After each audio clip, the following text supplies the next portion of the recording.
Selamat sore, teman-teman calon peserta PPG tahun 2022.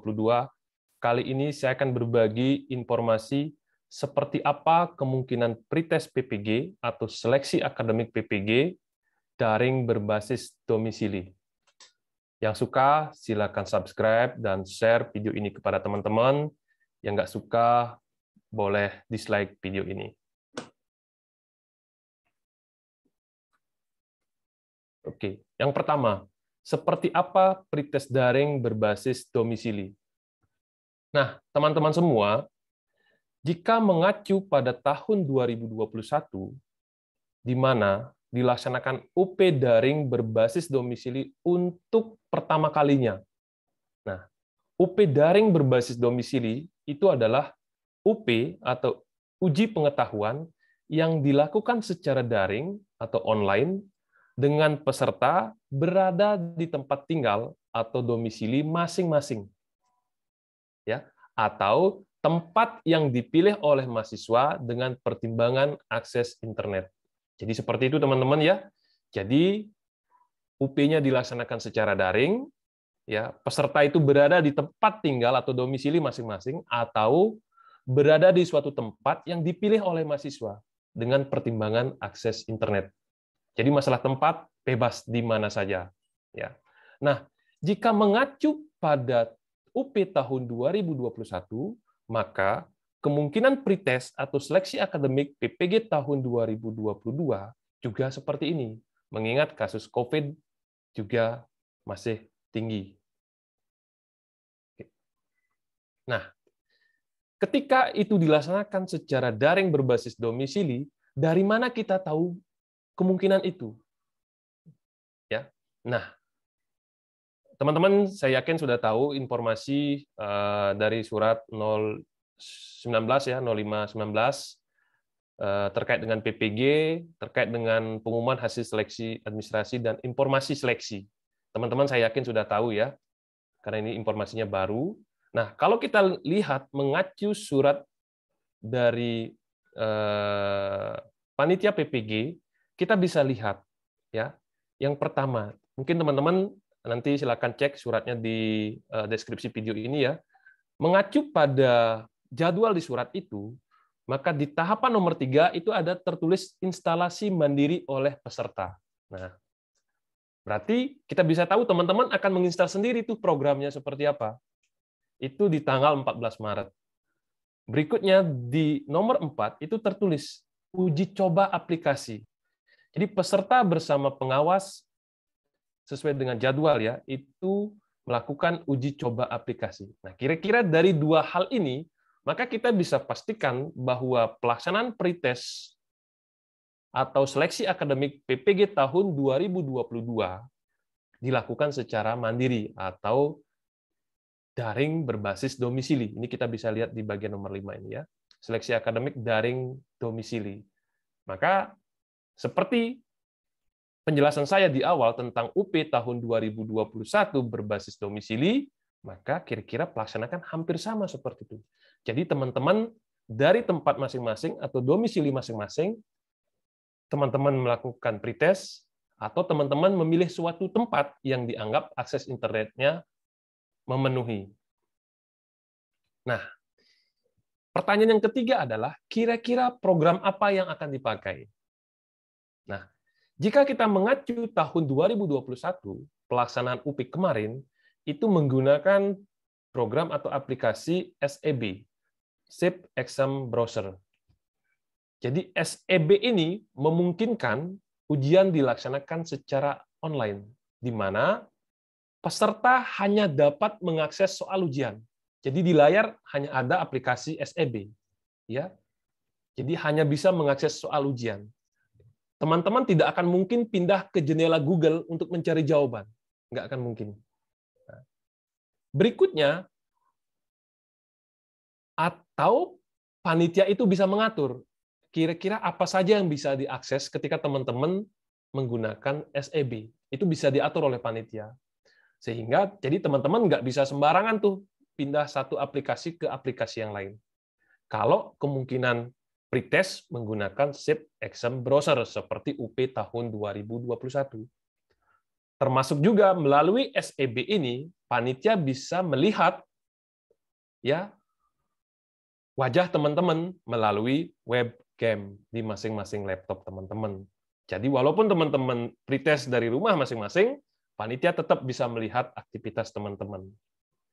Nah, informasi lagi, di UP tahun 2021 itu ditambah 1 HP yang terhubung ke Zoom. Sehingga panitia atau pengawas bisa melihat sekitar kiri, kanan, belakang, depan teman-teman itu siapa saja. Apakah melaksanakan pretest sendiri atau ada teman-teman yang membantu. Nah, jadi kalau sudah demikian, maka saya berpikir ya, jadi teman-teman akan sama melaksanakan pretest atau seleksi akademik dari rumah atau domisili masing-masing. Ya. Jadi kemungkinan ini sangat besar. Berikutnya, kira-kira apa yang harus dipersiapkan? Kan begitu. Nah, walaupun informasi resmi belum keluar dari panitia PPG, ya, tetapi jika mengacu pada pelaksanaan UP tahun 2021, maka kira-kira seperti ini. Jadi, kalau menggunakan SEB itu kira-kira layarnya minimal 10 inch ya. Jadi kalau teman-teman pakai laptop, pakai CPU, desktop ya. Jadi minimal 10 inch. Artinya supaya besar layarnya sehingga semua tampilan di SEB itu bisa teman-teman akses. Kemudian Windows-nya minimal Windows 8 32 bit atau Mac OS ya versi 10 ya. Jadi supaya lebih lancar jalannya SEB tersebut.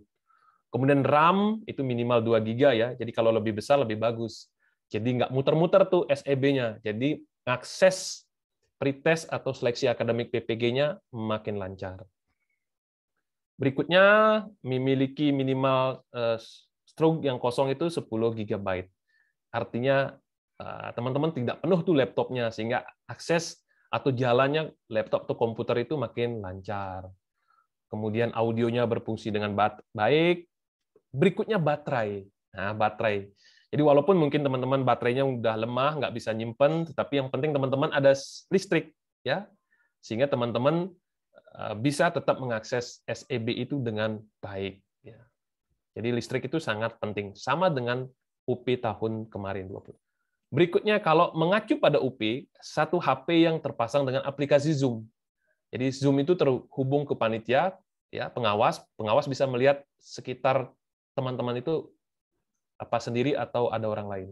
Berikutnya koneksi internet. Ini yang paling penting ya, karena kalau benar pretest berbasis daring domisili, maka internet ini sangat menentukan. Jadi internetnya harus stabil ya, sehingga teman-teman bisa mengakses aplikasi atau misalkan SEB itu dengan baik, sehingga teman-teman bisa lulus di tahun 2022 ini. Berikutnya pertanyaan yang kelima, bisa curang nggak? Nah, teman-teman kan dari rumah masing-masing nih. Wah, tuh saya dari rumah ini, berarti bisa saya curangi nih. Nah, bisa nggak dicurangi? Jika mengacu pada UP tahun 2021, ya teman-teman, kalau menurut saya, daripada memikirkan bagaimana mencurangi pretest tersebut, kalau saya lebih baik belajar dengan baik. Itu yang pertama. Yang kedua, kalau curang itu sangat beresiko. Ya, bisa fatal. Ya, teman-teman nggak masuk tuh kalau sudah di blacklist oleh pemerintah, ya. Jadi jangan berharap tahun depan atau 2 tahun teman-teman bisa daftar kembali kan kalau sudah ketahuan teman-teman curang. Nah, kalau saya tidak akan mengambil cara itu. Saya lebih baik mempersiapkan diri dengan baik sehingga pretest ini bisa berjalan dengan baik. Yang ketiga, semuanya sudah diatur ya oleh pemerintah, termasuk panitia. Jadi tinggal teman-teman siapkan diri belajar dengan baik. Nah, apa yang harus teman-teman lakukan? Silakan ikuti jadwal, teman-teman sudah tahu ya. Kapan instalasi, kapan uji coba, kapan seleksinya, silakan itu teman-teman. Nanti lihat teman-teman informasinya di SIM PKB teman-teman ya. Seperti itu, cek nomor WA di aplikasi SIM PKB teman-teman sudah yang terakhir ya. Sehingga kalau ada informasi dari panitia, pengawas gampang dihubungi teman-teman. Yang terakhir, ini kami punya Bimon Singaraja. Jadi sebuah lembaga yang memberikan bimbingan berbagai kegiatan, tes CPNS, P3K, PPG, masuk perguruan tinggi, dan lain-lain. Salah satu kegiatan kami adalah bimbingan pretest. Silakan kalau teman-teman tertarik, ya silakan ikuti. Kalau enggak juga enggak apa-apa. Kalau mau lihat testimoninya, silakan lihat di Facebook Bimon Singaraja atau Instagramnya si Bimon 16. Silakan temukan informasi di sana. Sekali lagi terima kasih buat teman-teman. Ya, selamat mempersiapkan diri. Semoga teman-teman lulus seleksi atau pretest PPG tahun 2022 ini. Ya, makasih teman-teman. Salam sehat.